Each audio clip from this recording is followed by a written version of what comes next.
এক টুকরো খাবারের আশায় 12 কিলোমিটার পথ পাড়ি দিয়েও সেই খাবার খাওয়া হলো না ফিলিস্তিনি শিশু আমিরের। ত্রাণ কেন্দ্রে চাল ডাল পেয়েই খুশিতে আত্মহারা হয়ে ওঠার পর মুহূর্তেই ইসরায়েলি বাহিনীর গুলিতে প্রাণ যায় তার। হৃদয় বিদারক এই ঘটনা উঠে এসেছে মার্কিন সেনাবাহিনী থেকে পদত্যাগ করা এক কর্মকর্তার বয়ানে। গাজায় এখন খাবারের অভাবে বালু খাইয়েই নিজ সন্তানকে বাঁচানোর আপ্রাণ চেষ্টা করছেন অনেক মা। ময়লা ছেঁড়া পোশাকের ভেতর ছোট্ট জীর্ণশীর্ণ শরীর, ক্ষুধায় কাতর প্রাণ। গাজার শিশু আমির খাবারের সন্ধানে এই ভগ্নপ্রায় শরীর নিয়েই পাড়ি দিয়েছিল দীর্ঘ 12 কিলোমিটার পথ।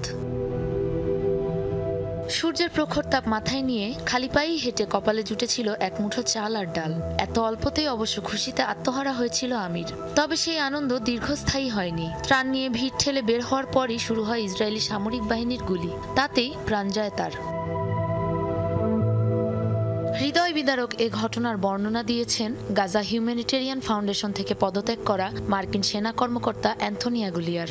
গাজা হিউম্যানিটেরিয়ান ফাউন্ডেশনের মাধ্যমে ত্রাণ বিতরণের নামে ইসরায়েলি বাহিনীর বর্বরতা নিয়ে নিজের অভিজ্ঞতা বর্ণনা করতে গিয়ে এ ঘটনা জানান তিনি, যা প্রকাশের পর আবারও সমালোচনার মুখে পড়েছে আইডিএফ। প্রতিদিনই আমিরের মতো এমন হৃদয় বিদারক বাস্তবতার মুখোমুখি হচ্ছেন গাজার অনেক বাসিন্দা।